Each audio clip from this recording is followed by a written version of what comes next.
Sign up to The Economist for in-depth curated expert analysis of world events and topics ranging from business and culture to science and technology. You'll get the weekly digital edition, online-only articles, curated newsletters on politics, the markets, science, culture, and China, and full access to The Economist Podcast Plus. The Economist is independent journalism for independent thinking. Go to economist.com and get your first month free. Today on CityCast Madison. It's the true story of a podcast producer who moved from Oakland, California to Madison, Wisconsin, sight unseen. He was lost in a world of cheese curds, pull tabs, and Midwest nice, never having experienced these things before.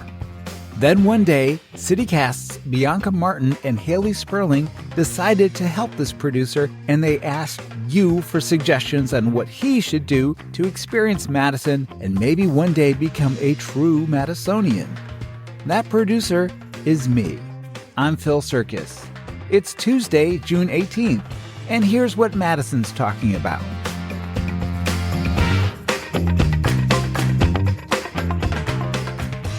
All right, we're back with another installment of Must See Madison, where our new producer and new Madisonian, Phil Surkis, learns the ins and outs of our fair city. If you didn't catch our last episode, Phil hit up Mickey's Tavern, Arboretum Drive, and even attended his first fish boil. In fact, we all attended our first fish boil together. It's been another busy week since then. So to kick it off, how was your weekend, Phil? My weekend was pretty packed. And also want to say hi to Hayley. Hayley's right here.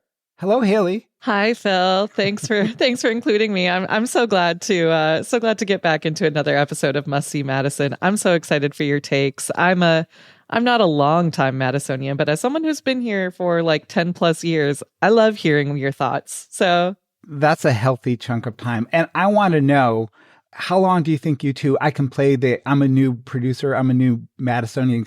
How long do I have to be new? Year and a half. Okay. That's fair. I think like at least like one full calendar year and then maybe like 2 school cycle years, like 2 university years, because that's like kind of where you get the hang of like where are the students and where are they going, because they do play such a critical role in the city's infrastructure and everything like that. So yeah, year and a half, 2 years. That's more than fair. You'll start feeling weird after a year and a half. That's just like, he's new, but he's here every weekend. I'll start scribbling, make Madison weird here and there. I'll start doing that. Anyway, back to the weekend thing. We had a visitor last Friday, and this visitor was from San Francisco, and they wanted to put on their dancing shoes. So I just pulled a suggestion out of the bag that doesn't really exist, but it was from Kevin S., who suggested that I go to the Cardinal. So I went to the Cardinal for the very first time. But Bianca, going back to the last episode, I think, where I talked about how I could just pull up anywhere and park anywhere, and that was Madison, my parking lot has ran out. The Cardinal right by there, that's a tricky spot. You got to be, basically a hunter on that corner for sure. It took me back to Bay Area vibes, the circling the block. I'm going to say 8 minutes of circling. Is that about average for the Cardinal? I think that's fair, and also shows how privileged we are, because just living in Chicago before, I've done a good 45 minutes of circling, trying to find street parking, when you're trying to go home, but so. It's good here. So it was still light out. It was early in the day. It was 7:30 p.m., and we went to Hot Flash at the Cardinal with DJ Erotic and DJ Millbot. And it was 7:30 and it was daylight. And I cannot believe when I stepped in the Cardinal that the dance floor was packed. Really? It was wall to wall. And I just couldn't believe that Madisonians were kind of getting down so strongly at 7:30 when it's still daylight outside. I thought this would be happening much later. Do Madisonians, do they like to get out early on a Friday? Was that specifically? I know the Cardinal has been putting on these dances, like the dance series called Hot Flash, and it's like it's specifically like an earlier evening or like an earlier nighttime dance party, right? Yes, it is. It is for people like me who want to go home and be home by 10. Yes, that's true. It's a part of the name, like a hot flash. It's like older. Hot Flash dance series. Menopausal.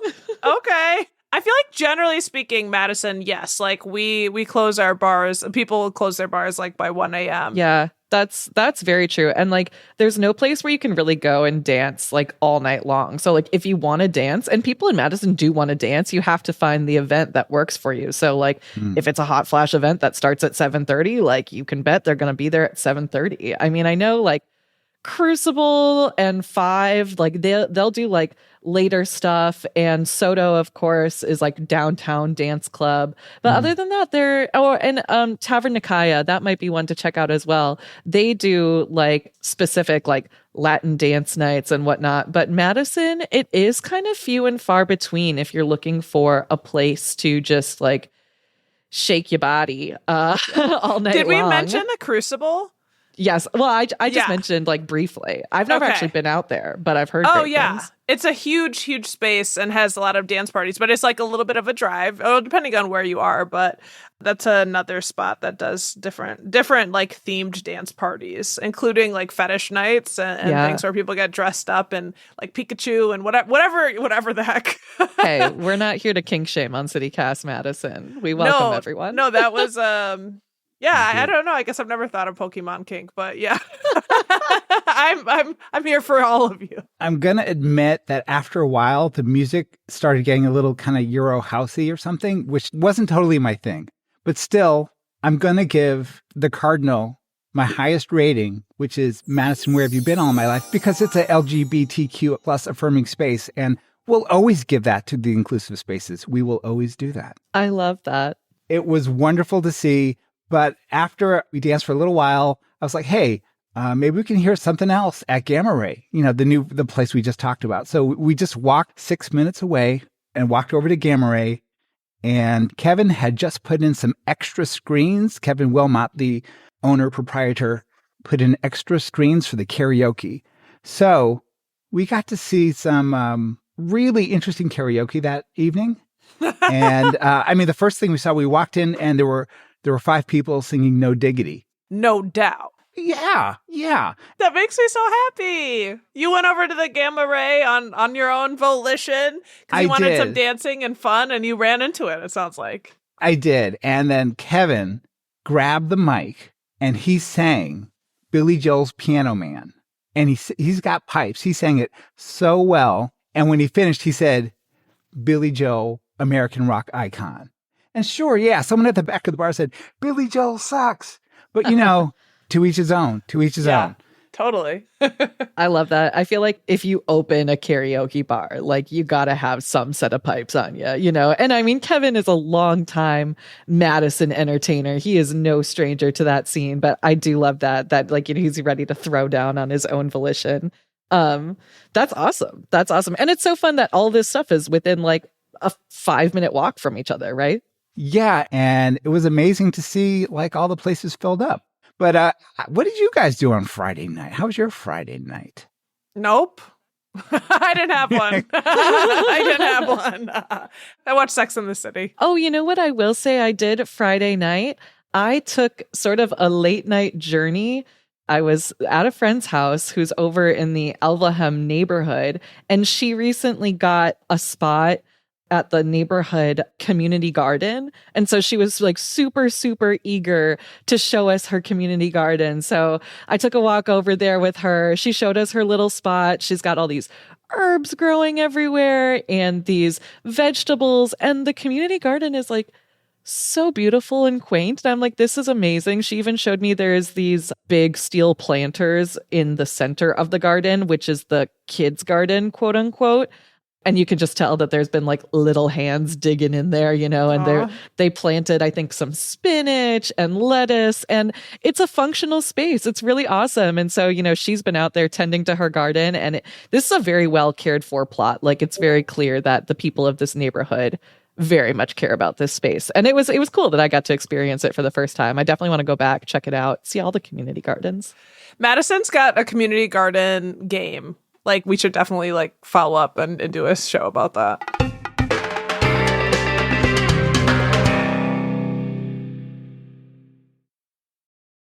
Your brain needs support, and new Ollie Brainy Chews are a delightful way to take care of your cognitive health.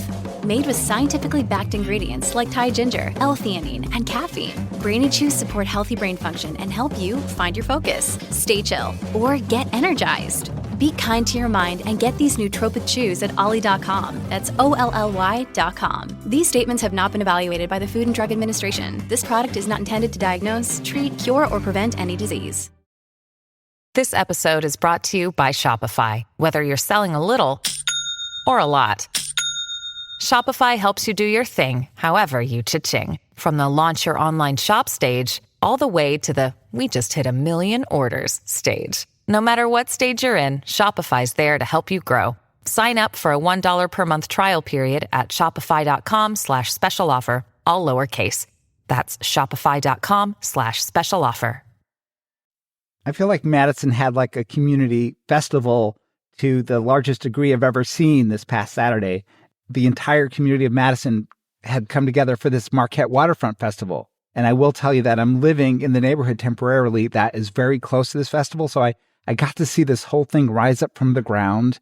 I got to see all the vendors come in and the stages being built. And it was trippy. And I even got to walk Marty around the festival.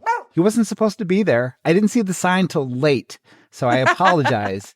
I really apologize. No dogs. It was a big sign. I just was on the other side of the sign. That's fair. What are you going to do? And I got some kettle corn. Do you all like kettle corn? I do love kettle corn. Yeah, I feel like we've been eating kettle corn as a team. Yeah, we have. I didn't know that. That makes me feel even more part of this team that we all like kettle corn. Yeah. It's our new thing. Kettle corn. Oh my goodness. So that was a good time. Like the music maybe wasn't totally for me, but I think for a lot of people, they were just there to really experience being outside, talking to friends, setting up lounge chairs, and people watching. Yes. What kind of music was there? I think Kevin Wilmot was there with Cowboy Winter, but I didn't get a chance to attend this year because I was too busy eating Willoughby's.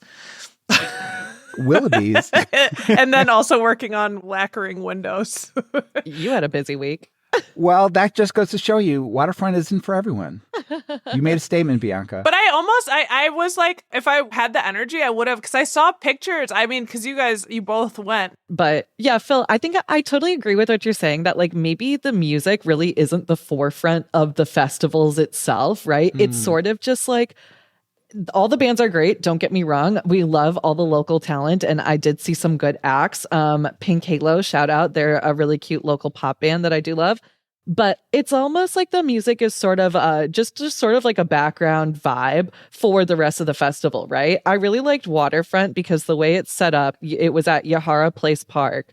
And they had 2 stages, one on each side of the park. And then in the middle was all of the food and all of the vendors. So if you wanted to go get food or go get vendors, you were kind of like either way going to hear some music. I stopped by, I went on a little shopping spree. I stopped by a couple of the vendors stand, saw some really cute stuff from local crafters. There were some Chicago artists there, and it was just a really good time. I also, if you guys will hearken back to our very first installment of Must See Madison, we were talking about Mexican food and whatnot. I was like, I really wanted to try this place called El Sabor de Puebla. And lo and behold, they had a stand at Waterfront Festival. And it was the stand with the longest line. And so my friends and I were like, oh God, do we wait in line? What do we do? And then the people that just got out of line were like, it's worth the wait. It's literally worth the wait. So wow. Thankfully, I had a couple of my friends, shout out to Alyssa and Riley, hold down the spot in line.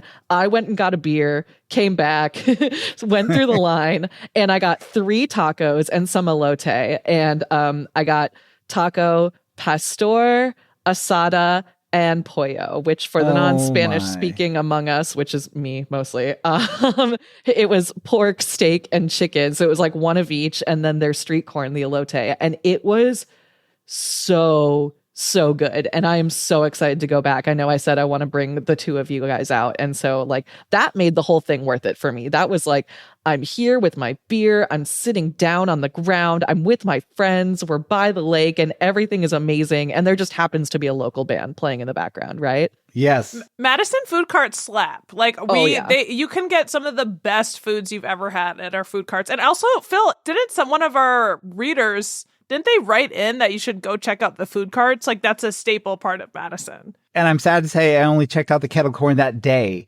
And now I'm jealous of Hayley's experience. We're going to have to go back. And there's a bunch more like festivals coming up. Like this is just like one of the first. Because you told me there's more festivals, I am going to rate this one. I'm going to rate the Marquette Waterfront Festival pleasantly surprised.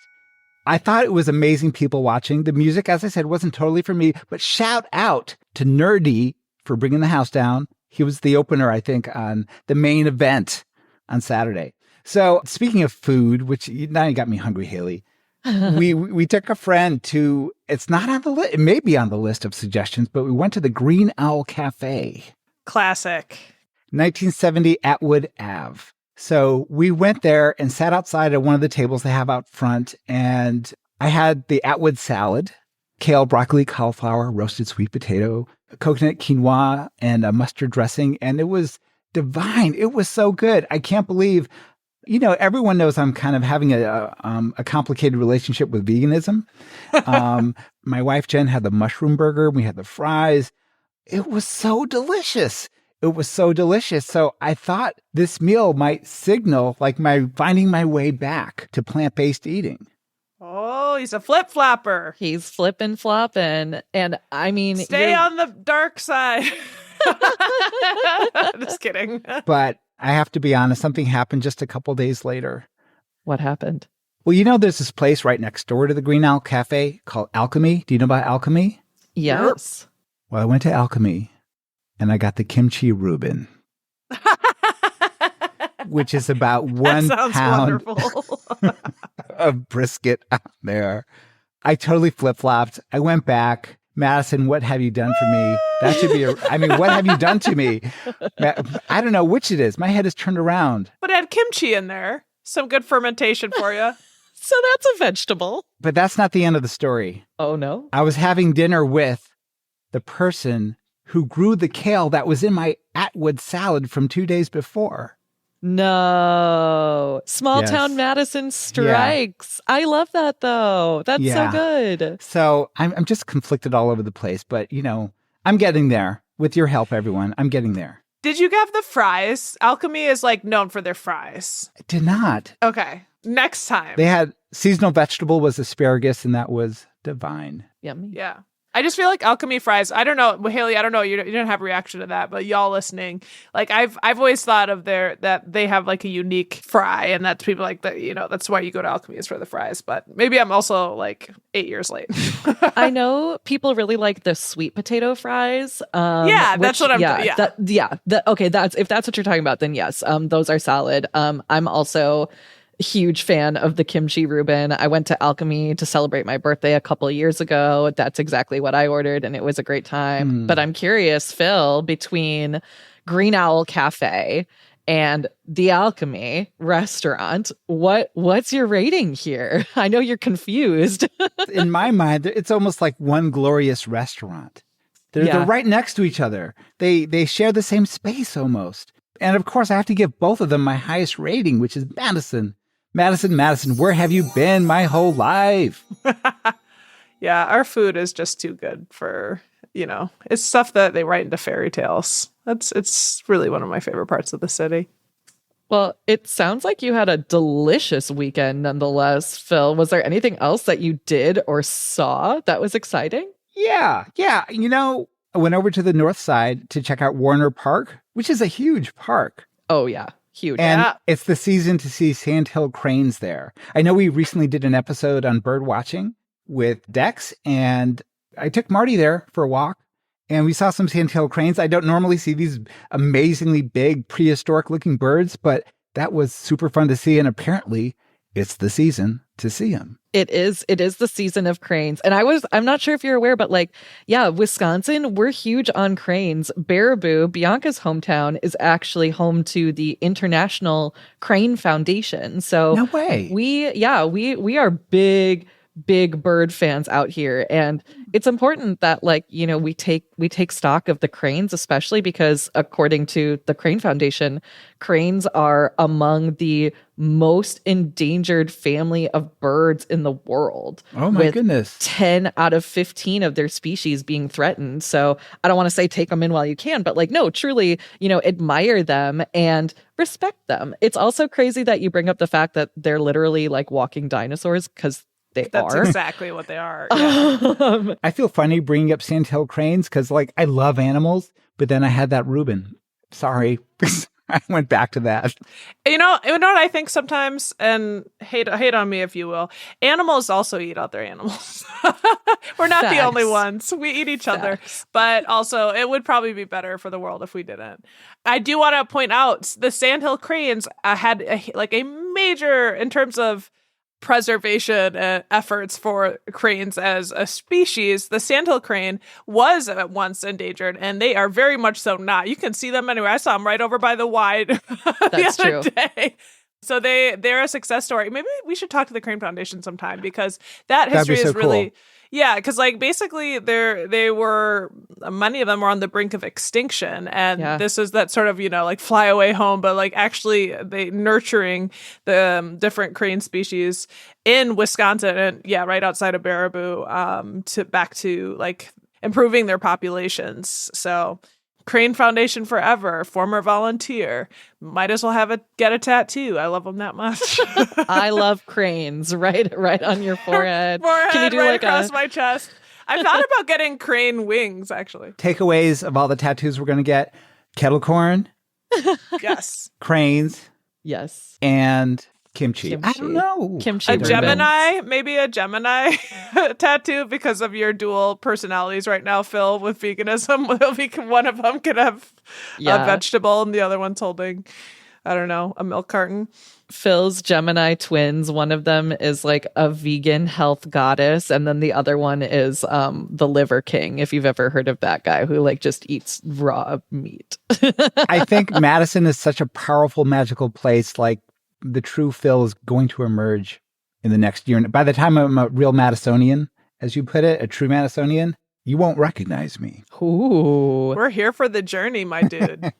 Which one of the Phil's inner wolves will reign supreme? I love it. Do you have any major takeaways, or perhaps a rating for Warner Park? Warner Park, of course, gets Madison. Where have you been all my life? It's large, all the paths. It has a dog park in there. There's a beach near there that's on Lake Mendota. The pond is lovely. Learning about all the community events and festivals they have there. It is a powerhouse of a park. It's a city gem for sure. Absolutely. And it's where our good friends, the Madison Mallards and the new Madison Nightmares softball and baseball team plays. So I love that you got to see that. Sounds like you've had another amazing weekend. Can't wait for what's in store next, right? If anyone has a suggestion for Phil or for anyone on our team to come and to tell us what to do, where to go, who to see, let us know. You can send us an email. It's madison@citycast.fm, or you can call in and leave us a voicemail. We might play your your message on the podcast. That phone number is 608-318-3367. Oh my God. We can't wait. Thanks, y'all. That was CityCast's Bianca Martin with our executive producer, Hayley Sperling, talking Must See Madison.